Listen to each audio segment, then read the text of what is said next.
Good morning students, welcome to Hindi व्याकरण class. मैं सरोज मल्होत्रा आज आपको कहानी लेखन स्टोरी राइटिंग पढ़ाऊंगी और समझाऊंगी। बेटा, हमने पिछली क्लास में कहानी लेखन स्टोरी राइटिंग पार्ट 1 किया था, जिसमें हमने चालाक लोमड़ी पढ़ा था। स्टोरी राइटिंग करने से पहले, पार्ट 2 करने से पहले मैं आपको फिर से बताना चाहूंगी कि कहानी किसे कहते हैं। मनुष्य के जीवन से जुड़ी हुई घटना और दुर्घटना को कहानी का रूप दिया जाता है। आज आप चित्रों के द्वारा कहानी लेखन करेंगे। आपके पाठ का शीर्षक है बंदर और टोपी वाला। ये जो पाठ है, इसमें आप चित्रों को देखकर अपनी कहानी को लिखेंगे। और जब भी आप कहानी लिखें अपने शब्दों में, तो 2-3 बातों को बिल्कुल ध्यान में रखें। सबसे पहले, कहानी जब भी लिखें तो वो रोचक और सरल हो, जिसे हर जो पढ़ने वाला हो वो उसे अच्छे से पढ़ सके और उसे वो कहानी समझ में आए। और जब आप कहानी लिखें तो उसकी रूपरेखा, कि कहानी में आपको कौन से पात्रों को लेना है, कहानी को कैसे आगे बढ़ाना है। और कहानी हमेशा भूतकाल में लिखें। एक राजा था, एक रानी थी, एक टोपी वाला था, बंदर पेड़ पे बैठे थे, आदि। इस तरह से अपनी कहानी को बढ़ाएं और अंत में उस कहानी की शिक्षा, उस कहानी से हमें क्या शिक्षा मिली है, इसे भी ध्यान में रखें। तो हम शुरू करते हैं अपने पाठ में दी गई कहानी को। पेज नंबर 58, पेज नंबर 58 निकालिए बेटा। पेज नंबर 58 की हम कहानी कर रहे हैं। Page number 58, story writing. यहाँ आपको चित्र दिए गए हैं। चित्रों के आधार पे आपको कहानी लिखनी है। आपको डैश दिए गए हैं, चित्र दिए गए हैं। चित्रों को ध्यान से देखिए। यहाँ चित्र बने हैं पेड़, थैला, टोपी वाला, बंदर, और इसी के आधार पर हम कहानी को लिखेंगे। पेज नंबर 58 को ध्यान से देखिए। एक टोपी वाला एक पेड़, नंबर 1 पे आप डालिए। नंबर 1 पे पेड़, पेड़ का चित्र बना हुआ है। पेड़ लिखिए, पेड़। नंबर 1 पेड़। एक टोपी वाला एक पेड़ के नीचे सो रहा था। कहाँ सो रहा था? पेड़ के नीचे।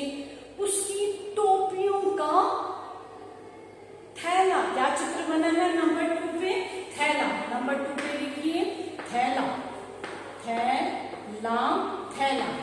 नंबर 2 में चित्र बना हुआ है थैला। उसके पास रखा था।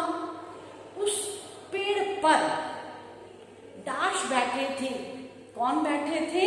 तीसरा चित्र किसका बना है? बंदर। उस पेड़ पर बंदर बैठे थे। एक बंदर है तो आप सिर्फ बंदर लिखेंगे। नंबर 3 वाले चित्र में आप लिखेंगे बंदर, बंदर, बंदर। एक टोपी वाला पेड़ के नीचे सो रहा था। उसकी टोपियों का थैला उसके पास रखा था।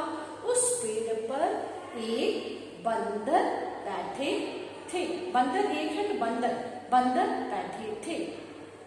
उस पेड़ पर बंदर बैठे थे। उन्होंने टोपी वाले, किसकी? नंबर 4 पे आप लिखेंगे टोपी वाले, टोपी, टोपी वाले, टोपी वाले। टोपी वाले के थैले में से टोपियां निकाल ली और एक एक टोपी। 5th में आपका चित्र बना हुआ है टोपी का। लिखिए टोपी। चित्रों को ध्यान से देखिए। जहां एक टोपी है वहां एक टोपी लिखेंगे।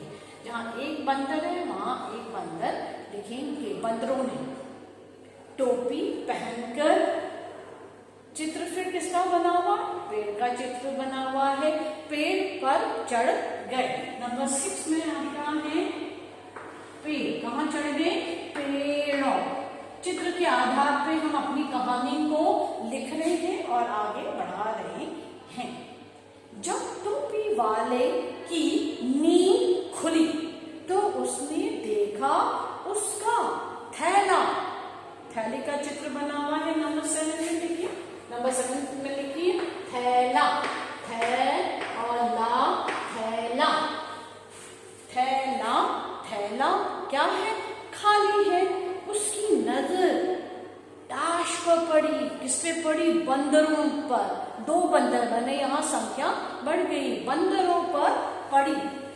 नंबर 8 पे लिखेंगे बंदरों, बंदरों, बंदरों, बंदरों, बंदरों पर पड़ी।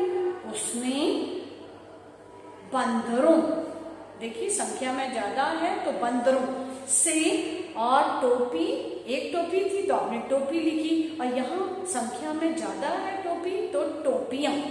यहाँ उसने बंदरों, फिर से नंबर 9 वाले में लिखेंगे बंदरों, बंदरों, बंदरों, बंदरों से टोपियां। नंबर 10 में लिखेंगे टोपियां, टोपी और या, टोपियां, टोपियां, टोपियां वापस पाने का उपाय सोचा। उसने अपनी टोपी उतार कर फेंक दी। उसने अपनी, किसने? टोपी वाले ने, उसने अपनी टोपी उतार कर फेंक दी।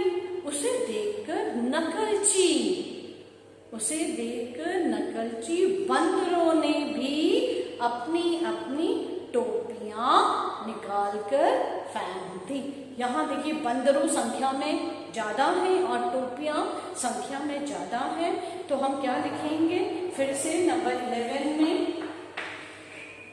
बंदरों, बंदरों, बंदरों, और नंबर 12 में लिखेंगे टोपियां, टोपियां, टोपियां, टोपियां। तो ये आप टोपियां उतार कर फेंक दी। उसने, उसने किसने? टोपी वाले ने सारी टोपियां उठाई और चल पड़ा। तो आपने क्या किया? आज की कक्षा में हमने चित्रों के आधार पर अपनी कहानी पूरी लिखी। कहानी का शीर्षक है बंदर और टोपी वाला, क्योंकि टोपी वाले के टोपियां किसने उठा ली थी? बंदरों ने। फिर से हम एक बार इन सभी शब्दों को देख लेते हैं। मैं कहानी फिर से दोहरा रही हूँ। एक टोपी वाला एक पेड़ के नीचे सो रहा था। उसकी टोपियों का थैला उसके पास रखा था। उस पेड़ पर बंदरों, बंदर बैठे थे। यहाँ आप थर्ड में एक बंदर बना है तो बंदर लिखेंगे, बंदर बैठे थे।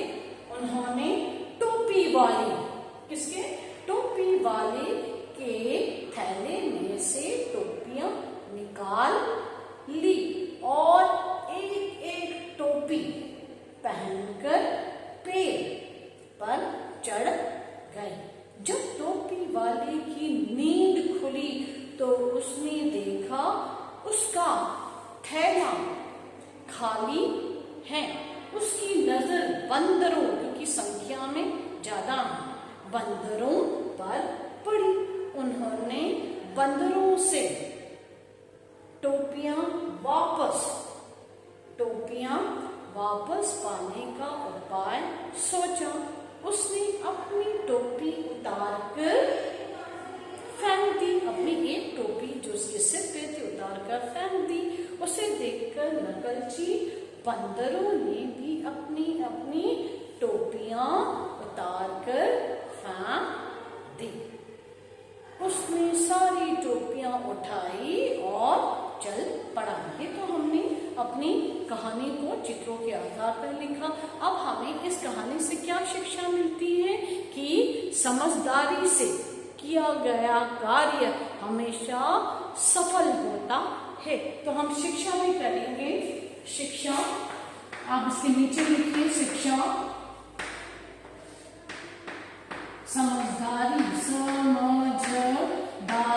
समझदारी से किया गया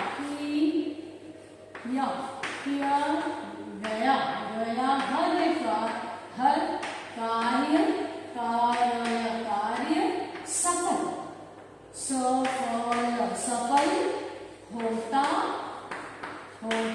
होता है। जिस तरह टोपी वाले ने अपनी समझदारी से अपनी टोपियां वापस ले ली बंदरों से, वो घबराया नहीं, उसी प्रकार हमें भी हर कार्य को समझदारी से करते हुए अपना कार्य करना चाहिए। तो हमने कहानी भी लिखी और उससे प्राप्त शिक्षा को भी ग्रहण किया।